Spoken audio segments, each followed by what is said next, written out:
Telecafé presenta Una luz en el sendero. Una palabra de esperanza para un mundo necesitado de amor. Una luz en el sendero.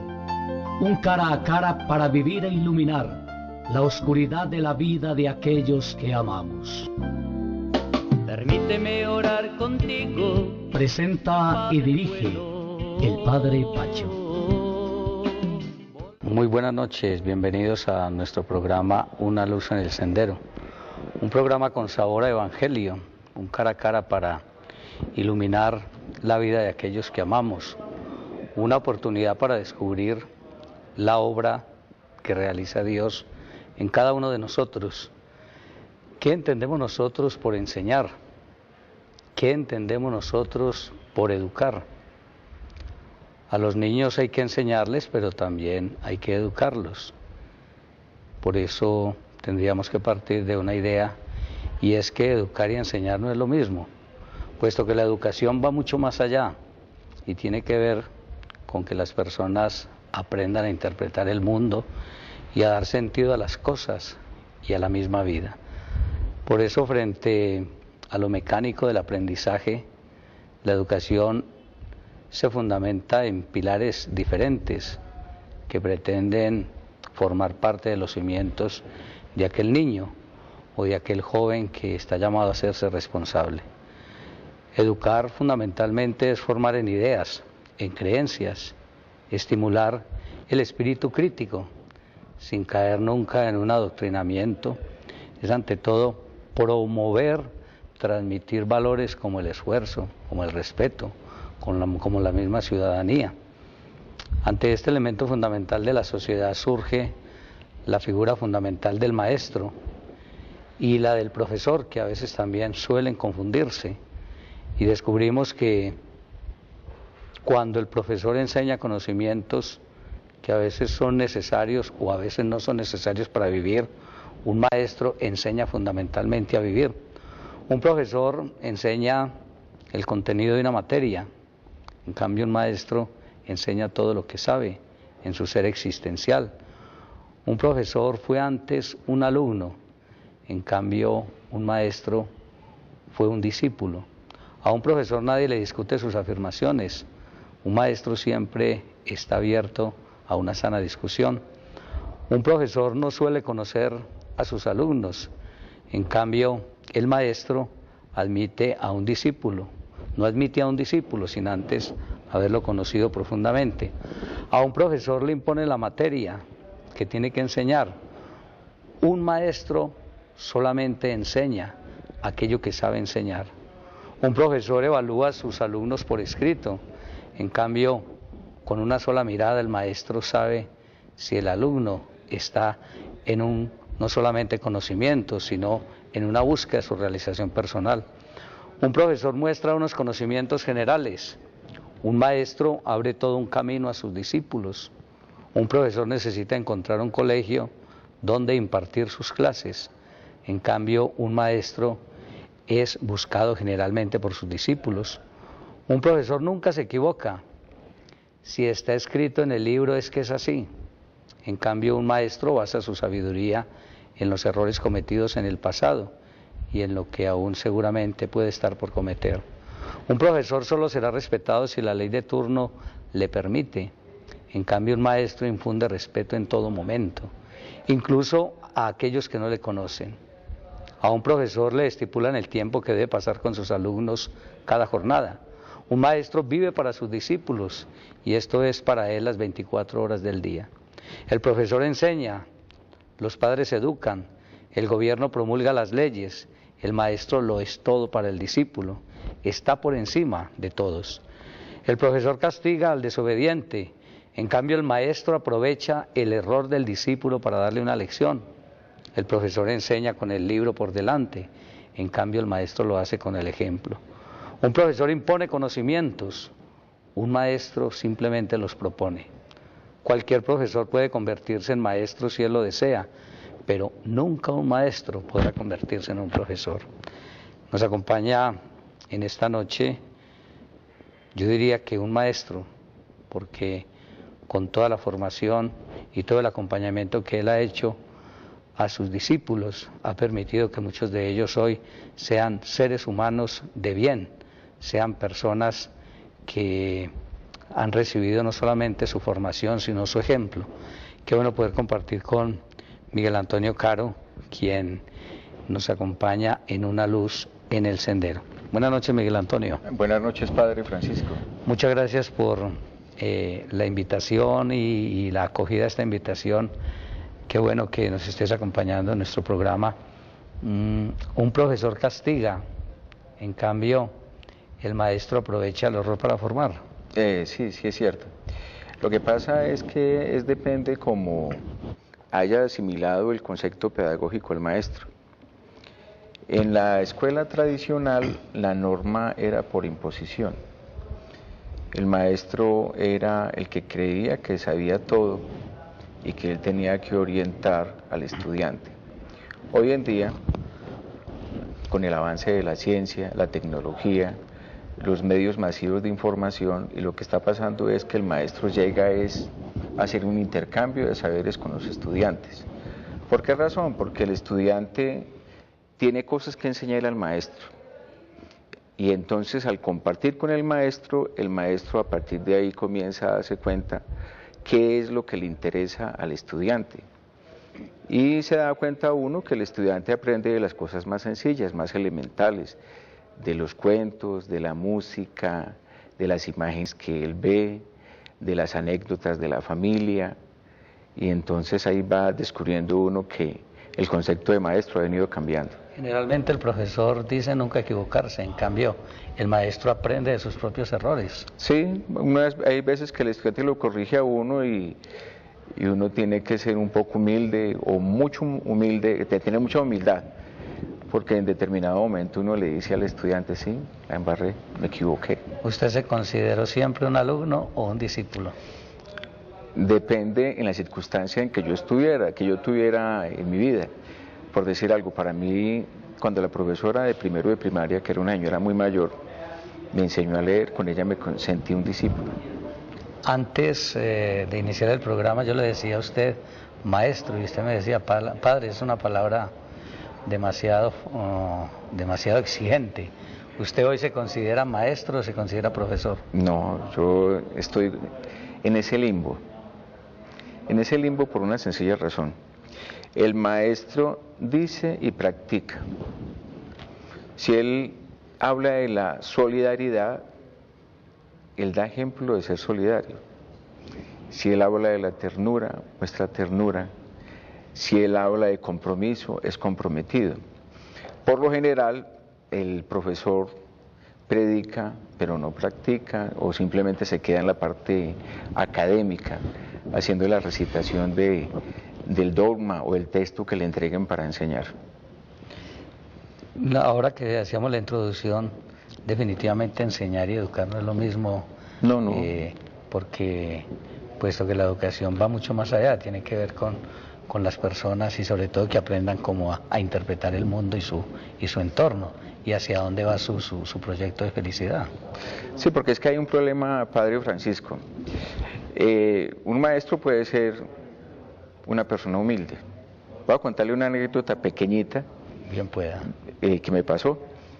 Una vez tenía que ir a una reunión de la alcaldía, entonces fui donde un lustrabotas y le dije, por favor,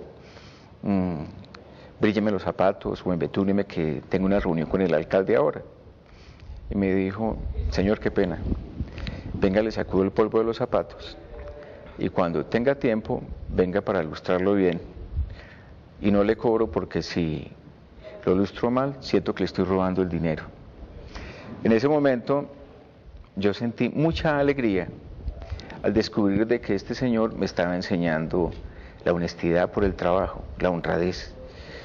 Y dije, esa es una cátedra que hoy me dio Dios para pensar en que el trabajo hay que hacerlo con humildad y con honradez. Devolvámonos unos años atrás, Miguel, unos, no sé si 20 o 30, su niñez, y recordemos esos primeros años de la infancia, donde nació Miguel Antonio y cómo fueron esos primeros años de la infancia. Mis primeros años de infancia fueron muy duros, padre. Viví la infancia en Ulloa Valle, Me tocó que ser casi testigo presencial de la época de la violencia. Mi padre era un sargento del ejército, mi mamá una modista, y en esa época me tocó que ver cosas muy tristes, muy duras. Por decir algo, por esta época del mes de julio, a mí nunca se me olvida una masacre que hubo en una vereda del municipio de Ulloa, que eso me dejó a mí completamente impactado para toda la vida. Con decirle que yo no veo películas de violencia, ni me gusta la violencia. De niño, poca televisión, muchas limitantes económicas. ¿Cómo fue ese estilo de vida? Pues de niño tenía una ventaja. La ventaja es que me gustaba compartir con las personas mayores, escuchar a las personas mayores, tratar de escuchar al que sabía, guardaba silencio. Luego contar una cosa muy graciosa, padre. Cuando la ciudad y el departamento eran gobernados por los que llamábamos honorables, que eran personas de una gran formación académica, yo iba a los directorios políticos simplemente por escucharlos hablar y por aprender a hablar por parte de ellos. Me di el gusto de estar en el Parque Bolívar estando muy pequeño, de escuchar los grandes oradores de la época, como un señor Carlos Holmes Trujillo, como una vez que estuvo hablando el doctor Belisario Betancourt, pero era como un inconsciente de asimilar formas de hablar en público. De niño, ¿qué sueños tenía Miguel Antonio? Pues quería ser sacerdote, increíble, ¿verdad? Quería ser sacerdote.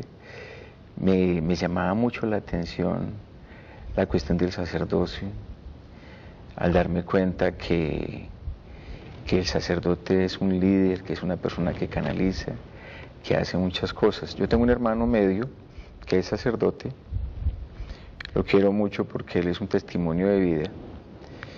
Y qué pena, padre, yo hubiera querido ser un sacerdote como usted.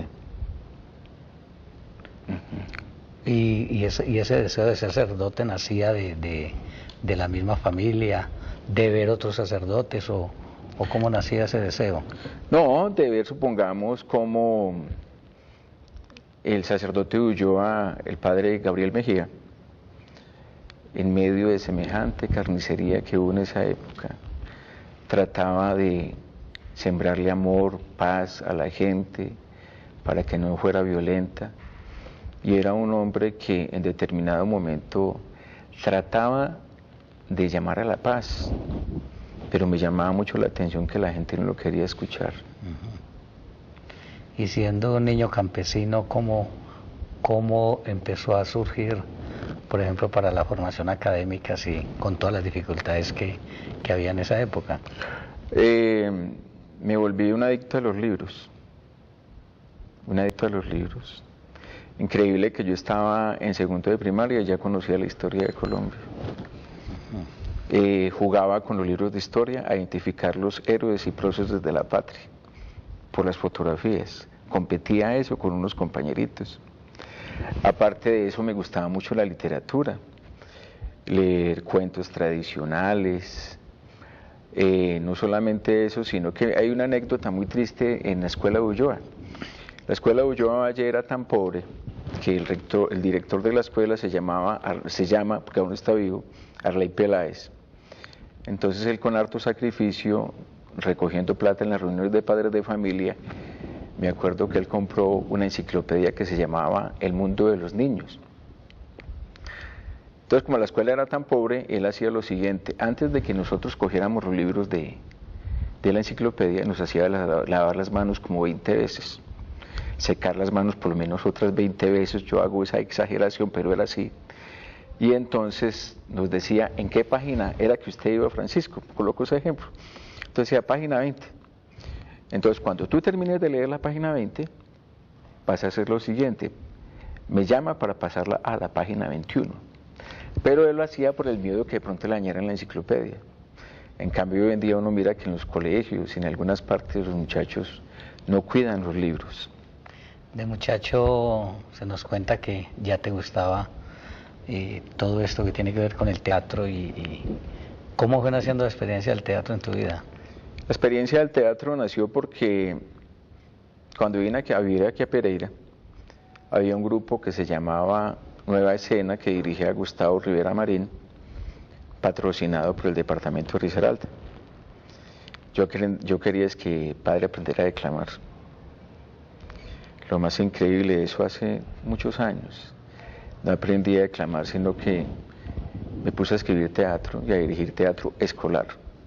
No teatro buscando como elementos de espectáculo, sino como teatro didáctico. ¿Por qué motivo? ¿Por qué motivo lo hice?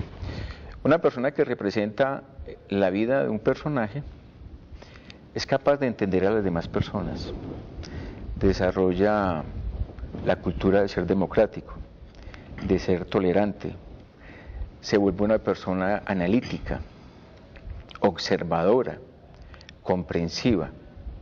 Yo le he hecho un seguimiento a las personas que fueron compañeras mías de teatro en esa época, del grupo Nueva Escena, y hay conmigo 43 profesionales en diferentes áreas. Y de mis alumnos son personas que son buenos estudiantes, por lo general son buenos estudiantes, y son muy comprensivas. Y a mí me llama mucho la atención eso. Lo que pasa es que el sistema educativo colombiano no le ha abierto las puertas a las bellas artes. Le dicen que el muchacho tiene que ocupar el tiempo libre, pero ¿en qué? ¿Cómo y cuándo? Entonces no hay profesores de artes en los colegios, de teatro, ni de música, ni de danza, ni de pintura, donde el muchacho canalice sus cosas. Yo le comento algo, padre. Si yo no hubiese hecho teatro en la juventud, posiblemente hubiese cogido un mal camino. Ese fue una catarsis, un elemento que te ayudó mucho a lo mejor a no encaminarte por otras, por otras opciones que tiene el ser humano. Sí, porque cuando habían limitaciones económicas en la casa y de recreación y todas esas cosas, la única evasión mía era a ensayar teatro con el grupo Nueva Escena del departamento, a aprenderme los libretos, a participar de los ensayos y a leer los libros que nos colocaba nuestro director de teatro. ¿Terminaste bachillerato aquí en Pereira? Sí, señor, en el colegio Rafael Uribe. Bueno, ¿en qué año terminaste la etapa secundaria? Yo fui un estudiante retardado, porque yo tenía un problema muy grave. Un año estudiaba y otro año no estudiaba por la pobreza. Entonces terminé de bachillerato como a los 22 o 23 años. Luego hice la licenciatura en la Universidad Tecnológica. ¿Y por qué educación audiovisual? Por algo muy sencillo. Porque es que yo siempre he pensado que las imágenes significan muchas cosas. Audio, la cuestión del escuchar. La cultura nuestra es de escucha. Cuando... y me dio por otra cuestión, padre. Otra locura. Otra locura, llamémosla así. Enseñar contenidos a partir de la música.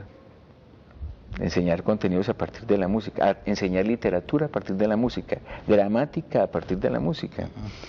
Y entonces, por ese motivo, las audiovisuales para mí son importantísimas en este momento. Luego viene una maestría en educación de adultos y una especialización en lúdica ecológica. Sí, señor. ¿Son compatibles?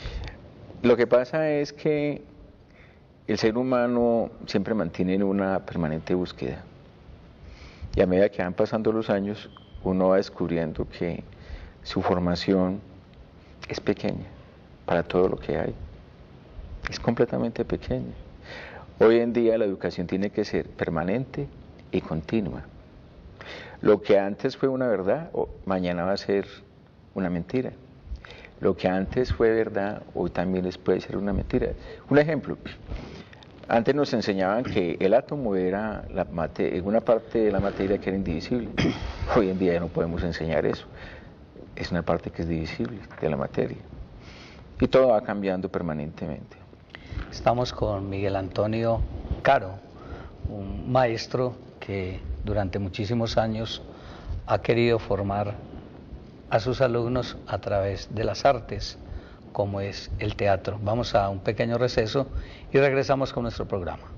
Nuevamente regresamos a nuestro programa agradeciéndole especialmente a Telecafé, que nos permite en la noche del sábado poder llegar a todos ustedes, a nuestro gerente, el doctor Ricardo Gómez de la Roche, y a toda la a todo el personal de Telecafé, tanto en la sede de Manizales como de acá de Pereira y de Armenia, que de manera especial nos permiten poder llegar a todos ustedes, tanto en el programa del sábado como en la Santa Misa el domingo. Regresamos con Miguel Antonio. Educación audiovisual, definitivamente tiene una actualidad. Yo pienso que tú tenías, cuando lo estudiaste, como esa visión de que hacia allá iba el mundo. Sí, sí, sí. En la parte de la educación. Eso sí, cuando yo trabajo mucho con las imágenes, con los muchachos, por decir algo. Una vez me llamó mucho la atención en un taller que hice en una clase de castellano, de mostrarles a unos niños la imagen de un viejito, y comenzaron a reírse de esa imagen, que ese viejito, que todo ese cuento. Y entonces yo les dije: muchachos, ahí está la imagen, ahora está la frase mía que le va a colocar esa imagen, y sobre eso vamos a escribir. Recuerde, el presente de él puede ser su futuro. Lo más gracioso no, lo más bonito de ese taller es que algunos niños de ese taller me dijeron que muchos jóvenes no aspiran a llegar a ser viejos y ven el mundo con pesimismo. Yo lo que he tratado y he cambiado esa visión hace mucho tiempo es que los muchachos tienen opciones, tienen un mejor futuro, tienen bibliotecas, transporte. Yo en Belén, cuando trabajé y te conocí, Padre Francisco, habían estudiantes que para ir al colegio se demoraban en bicicleta desde la vereda de Piñales hasta Taparcal 1 hora, y eran los mejores estudiantes del colegio. En cambio, hoy en día en la ciudad uno tiene estudiantes que viven a las 3 casas del colegio y llegan tarde. Entonces, esa imagen a mí me dejó asombrado. Otra anécdota de la educación es que una vez una estudiante estaba molestando, y en el colegio donde yo laboro se observa la pista de los aviones del aeropuerto Matecaña. Entonces yo le dije a la niña, le pido un favor muy grande, piense qué puede suceder en esa pista del aeropuerto, y me escribió un cuento. Y la niña me escribió una historia muy triste: el viaje de sus hermanas y su mamá a España. Y comenzó a relatarme todos los sentimientos de tristeza, de dejar la familia, de dejar el abuelo, de dejar la ciudad, todo ese tipo de cosas. Ese día terminé llorando. Y era la historia de su propia vida. Claro, la historia de su propia vida, de la vida del barrio Cuba, de un poco de personas que tenemos en nuestro colegio y en nuestros colegios aledaños, un poco de huérfanos con padres vivos, que ya requieren otro tipo de pedagogía completamente distinta. ¿Por qué enamorarse de la educación, Miguel Antonio? ¿Por qué enamorarse de la educación? Porque es que yo creo que cada ser humano nace con una misión. Dios nos tiene acá, no sé con qué cuento. Él tiene un objetivo, un fin, una meta para nosotros. Unos para que sean ejemplo, otros para que traten de mejorar la vida. Yo siempre pienso, Padre, en algo. El ser humano tiene una virtud para cultivar y un defecto para corregir. Entonces el camino para llegar a Dios creo que es corregir el defecto y cultivar la virtud. Como niño y como joven, hay que hacerlo. Miguel Antonio, como niño y como joven, ¿tuviste como ese sueño de algún día ser educador? Sí, me gustaba jugar a la escuela en la casa, y mi mejor alumno es mi hermano, que es el secretario de planeación de acá de Pereira, Carlos Arturo Caro. Lo aceleré. Cuando él entró a primero de primaria ya sabía leer y escribir. A los 12 o 13 años ya había leído toda la literatura que yo había hecho en la universidad, y fue un gran alumno. Ese es mi mejor alumno. ¿Qué recuerdas de Pueblo Rico y sobre todo del corregimiento de Santa Cecilia? ¿Tu primera escuela? cosas muy bonitas. Primero que todo fue desenmascarar el concepto de maestro. Cuando estaba trabajando en Pueblo Rico y estaba recién egresado a la universidad, yo salí con la locura de que yo sabía muchas cosas y que era un genio y que tenía que transformar el mundo y cambiar el mundo. A mí nunca se me olvida que una vez estábamos en la clase de literatura grado 11 hablando del romanticismo y de Federico Schiller y estaba haciendo un calor horrible, padre, una temperatura horrible. Y de un momento a otro los muchachos estaban con la cabeza así levantada. Y de un momento a otro me dijo el estudiante: profesor, a nosotros nos interesa eso. Nosotros queremos hablar, escribir, escuchar y tráiganos cosas de nosotros. Entonces me tocó que cambiar el programa porque era un programa de un profesor que había estado antes que yo fui a reemplazar, y me di cuenta que se educa es con lo que necesita la gente. Cuando el estudiante ya ha logrado desarrollar la curiosidad de aprendizaje, él va y consulta en los libros. Luego viene Belén de Umbría con dos corregimientos muy especiales, como son Columbia y como está Parcal. Hace como 23 o 24 años que tuve la oportunidad, cuando trabajaba en este municipio, de conocerlo allí, y me sorprendió mucho. Lo digo que desde esa época me sorprendió mucho, porque los muchachos hablaban de un profesor que había en Colombia que era diferente, que compartía con ellos, que estaba extra clase con ellos, que los acompañaba en teatro, en muchas actividades, y algunas de esas actividades que realizabas allá las trajimos a la cabecera del municipio para presentarlas acá. ¿Qué recuerdas de esa época? No, fue una época maravillosa, maravillosa por varias cosas. El padre de familia campesino de esa época estaba comprometido con el estudio de los hijos. No es como acá, padre, que uno le dice al padre de familia que vaya a la reunión de padres de familia y saca todas las excusas para no ir. En cambio, el padre de familia así nos acompañaba. Y lo más lindo es que cuando monté una obra de teatro que se llamaba La Basura, esa obra le dio la vuelta casi al país. Me da risas porque esos muchachos llegaron a estar hasta en Valparaíso, Antioquia, presentándose en el Teatro Juvenil de Valparaíso, Antioquia. Estuvieron en Ibagué, Santa Rosa, los municipios del departamento de Risaralda. Y me llamaba la atención es porque en Santuario, en una presentación que yo hice en un colegio, me hicieron repetir la obra 2 veces. Les pareció maravilloso. Actualmente desempeñas tu actividad como maestro en el Colegio Jesús María Ormaza de del Cuba. barrio Cuba. ¿Cómo es esa experiencia hoy? La experiencia... ¿Han cambiado los colegios Han hoy? cambiado los colegios. Han cambiado los colegios, pero hay veces que cuando yo estoy en un salón de clase y veo que algunos no quieren estudiar, y le digo: Señor, hagan que 4 o 5 me escuchen. Porque... ¿Tú te encomiendas sí, sí. al poder de Dios para, sí, cuando vas a llegar al salón de clase? Sí, sí. Y cuando estoy mentalmente, yo siempre le digo: acompáñame hoy, Señor, que las cosas que yo haga en clase no vayan a dañar mis estudiantes, primero. Y excúseme, Señor, por los errores que yo cometa con los estudiantes. Porque es que hay un problema muy grave.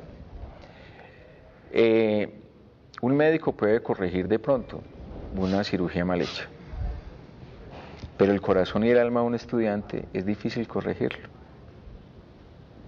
Por eso un maestro o un educador debería de pensar que el trabajo de él es más allá de hacer cosas. Pero es muy delicado ese trabajo del educador. Es completamente delicado. Porque el bisturí es el que determina el estilo de vida de ese muchacho. Claro. El solo hecho usted llegar tarde al salón de clase ya le está enseñando al muchacho a ser irresponsable. ¿Sí? La mirada, la palabra dicha... Una palabra grotesca, grosera, vulgar. Alguna actitud y todos los seres humanos cometemos errores y todo, entonces yo siempre trato de encomendarme a Dios para que eso no me suceda. El arte y el teatro definitivamente es un buen método para educar. Yo creo que sí, porque es que es muy importante. Vea, mire, voy a contarle, padre, por encima qué es lo que hace el teatro. El muchacho cuando se va a aprender un libreto tiene que saber leer. Cuando lo va a representar tiene que saberlo interpretar. Cuando lo va a representar tiene que saber hablar. Y cuando lo está presentando ante el público, la gente tiene que aprender a escucharlo. Él tiene que aprender a escuchar al compañero que está trabajando la obra de teatro con él. Es una forma de trabajar en equipo y en grupo. Desarrolla la memoria. Entonces yo en Belén me pasaba eso con los muchachos. Cuando yo les entregaba los libretos de teatro, varios padres me decían, hombre, tan bueno con usted con esos libretos suyos de teatro, que ya mis hijas no ven telenovelas, sino que me tienen estudiando ese libreto. Entonces a mí me parece eso maravilloso. ¿Por qué defiende el teatro, Miguel Antonio? Porque es que todos somos teatreros. Todos somos teatreros. Lo que pasa es que la gente no ha podido comprender eso. Mire un ejemplo. El político es un espectáculo de teatro. Hay políticos malos y buenos. Y entonces hay público que se deja engañar y otro público que no se deja engañar. El libreto es lo que él dice. ¿Sí? Lo mismo pasa con la misa. Lo mismo pasa con el rito religioso, lo mismo pasa con la familia, etcétera, etcétera. Entonces nosotros todos los días estamos representando personajes. Lo que pasa es que nosotros no queremos mirar eso. En la casa somos papás, con la esposa somos esposos, con los hijos somos amigos a veces, otras veces somos la autoridad ante la familia. Entonces estamos representando esos roles permanentemente. Y la gente no ha podido entender que la vida es un teatro. Y los griegos manejaban muy bien el teatro porque ellos eran pues dramaturgos y San Pablo, recuerdo que cuando fue a predicarle a los griegos, él les presentó la pasión de Cristo dentro de un drama, en un espectáculo. San Pablo les mostraba a ellos que había sido el espectáculo más extraordinario el del crucificado. Entonces, todo es un espectáculo. Sí, sí, lo que pasa es que nosotros hay veces que no manejamos esas dimensiones de estar observando,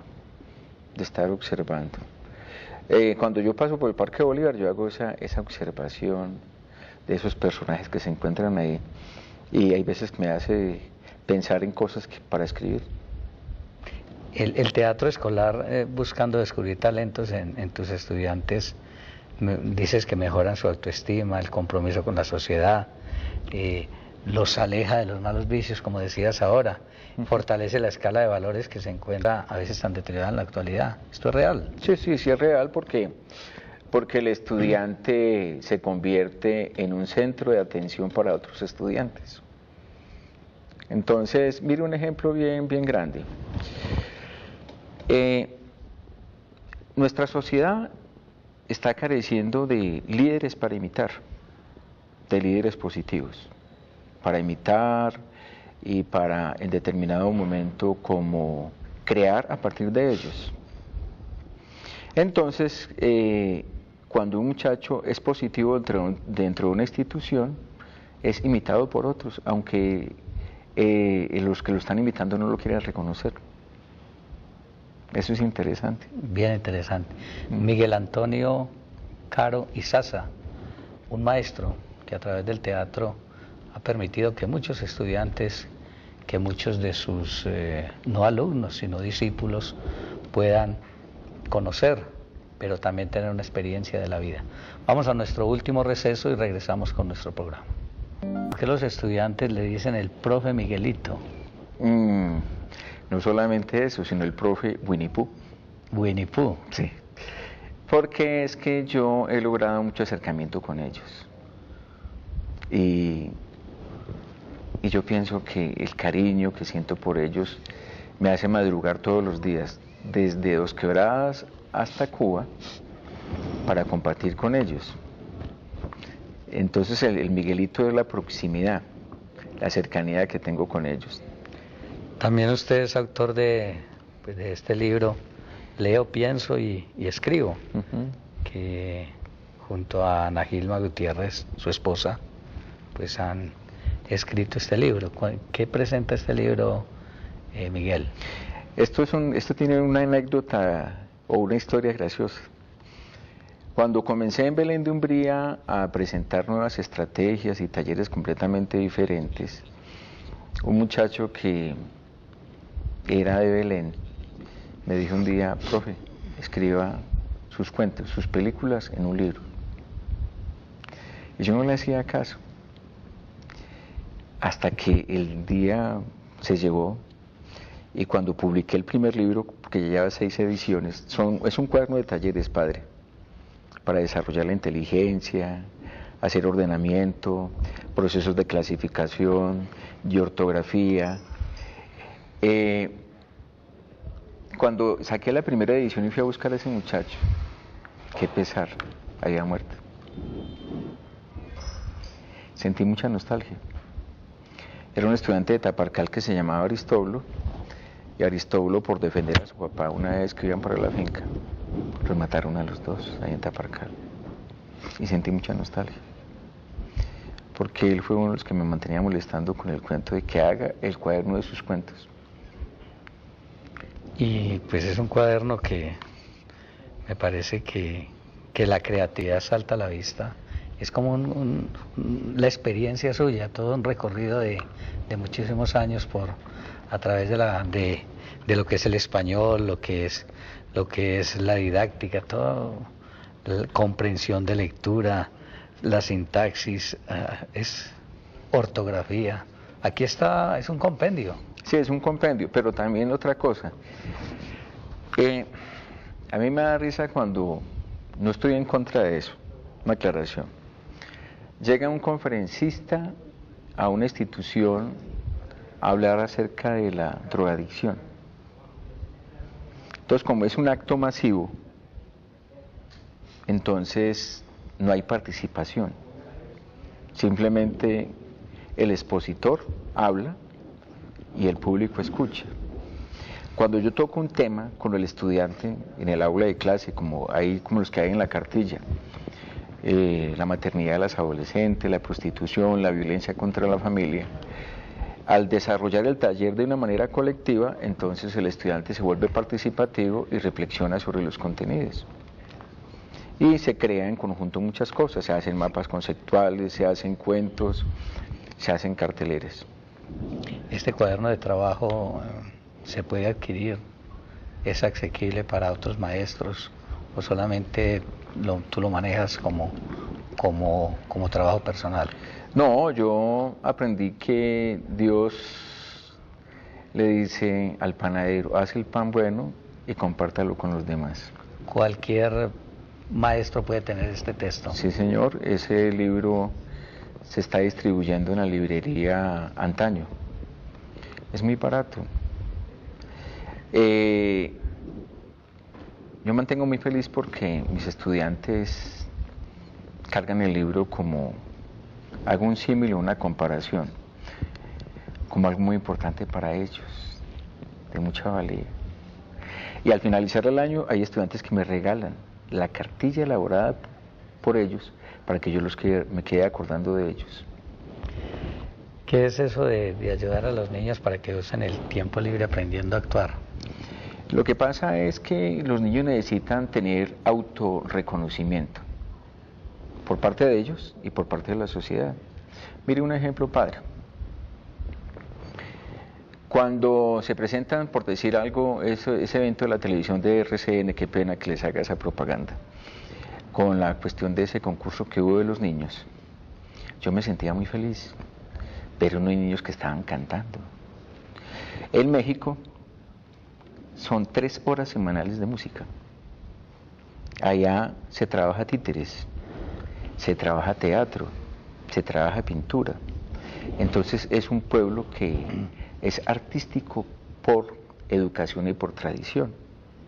En cambio, nuestros muchachos Muchas veces se les llena los cuadernos de teoría, de academia, y no tienen ese espacio para recrear sus cosas, sus ideas. Ellos hoy pueden ser creativos, Sí, pueden claro. hacer un ensayo, pueden escribir un cuento, un relato. Sí, señor. ¿Qué hay que hacer con ellos para que hagan eso?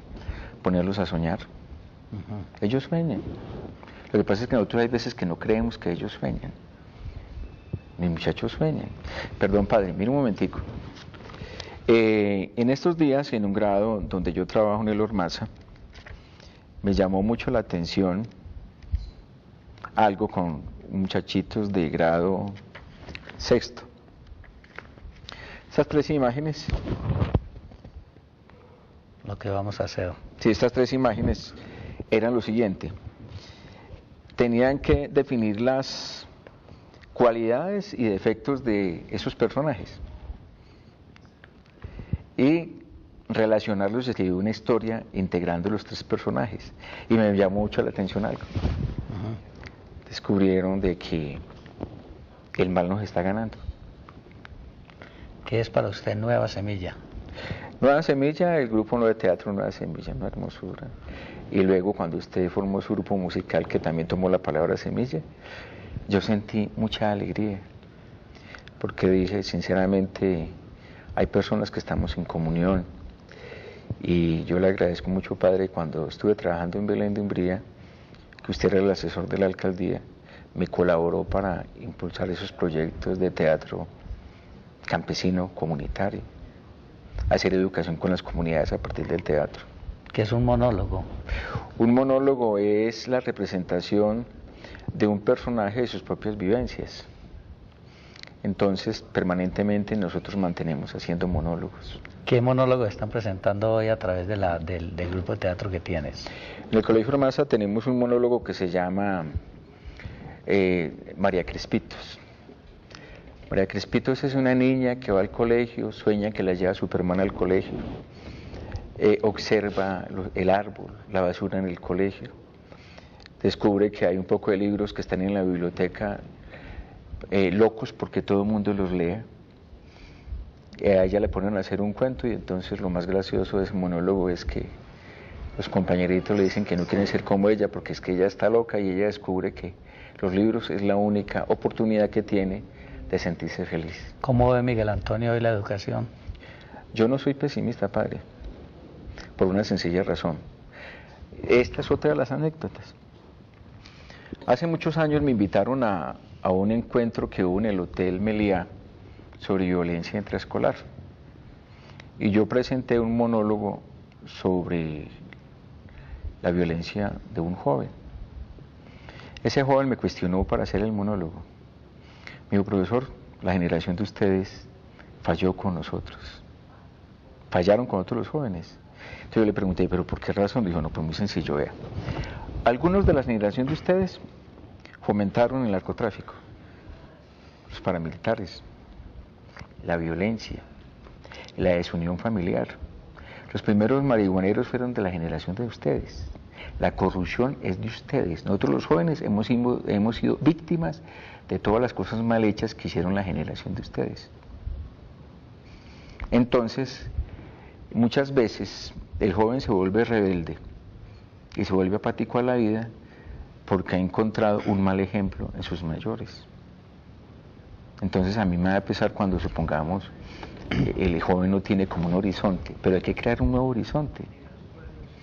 Yo confío que Colombia algún día no va a preguntar, no va a llenarse de juicios por una mala reforma a la justicia, sino que va a aprender a votar para quienes los estén representando hagan una verdadera reforma a la justicia. Desde su experiencia como maestro, ¿usted qué le diría a tantos maestros y también profesores que ejercen este servicio y que nos están viendo esta noche y que a veces no son tan bien valorados, a veces ni por sus propios estudiantes, ni por la misma institución?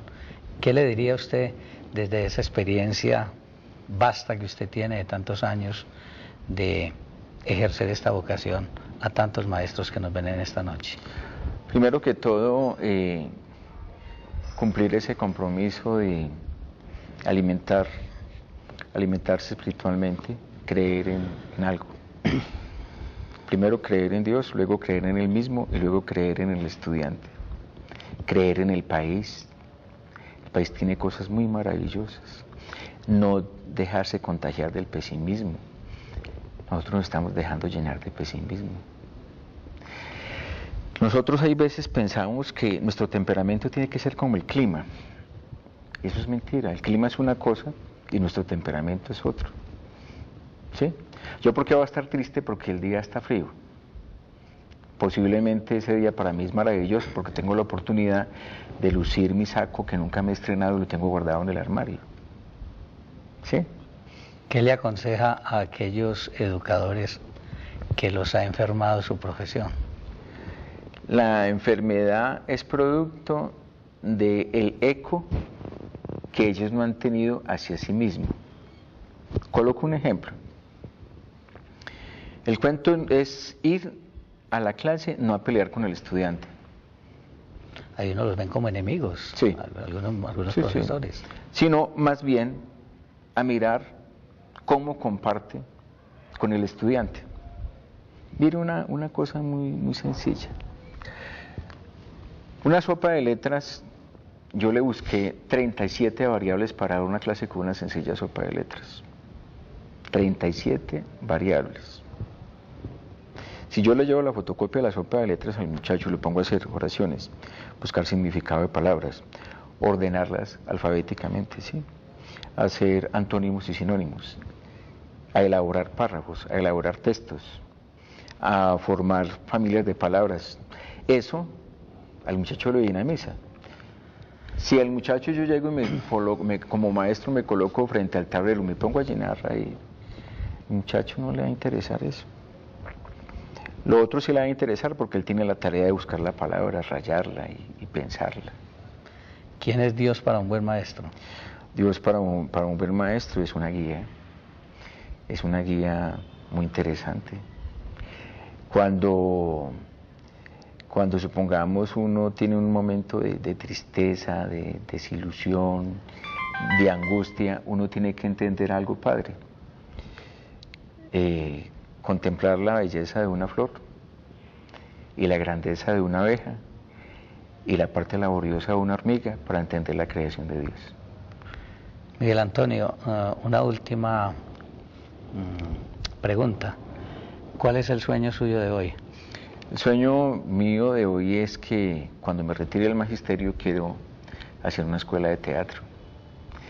Una escuela de teatro para los jóvenes que quieran canalizarse en este bello arte, pero no para conseguir plata, sino para ser agentes de transformación y de cambio. La sociedad necesita eso. ¿A quién le agradece hoy por haber ejercido este regalo tan maravilloso de ser maestro? Primero mi mamá. Mi mamá fue una maestra, ella no fue maestra, pero es una maestra de vida interesantísima. Ella educaba con la palabra, educaba con el ejemplo, y 3 maestros claves, 3 maestros que para mí son inolvidables. La profesora de primero y primaria que nos volvió unos loquitos por leer. Increíble, doña Sofía. Doña Sofía tenía una metodología muy increíble. Un ejemplo, comenzaba a leer un cuento, nosotros ya estábamos leyendo. Entonces lo dejaban a la mitad. Entonces le decía a Pacho, profesora, ¿cómo es el final? Llévese el librito y mañana me cuenta cómo es el final. Y cuando usted llegaba al otro día le decía, oiga mijo, ¿cómo fue que terminó el cuento que usted estaba leyendo ayer? Esa señora era interesantísima. Miguel Antonio, muchas gracias. Dios lo bendiga por haberme acompañado y haber acompañado a todas estas personas que nos ven en la noche del sábado. Yo le agradezco a usted, padre, haberme tenido en cuenta, haberme reconocido el trabajo. Nunca lo hice nunca lo he hecho por figurar. Simplemente lo hago porque creo que Dios me mandó con una misión. Gracias. Dios lo bendiga. Bueno. Queremos de verdad agradecerles que en la noche del sábado nos acompañen en nuestro programa e invitarlos mañana por este mismo canal a las 7 de la mañana en la Santa Misa. Una feliz noche para todos.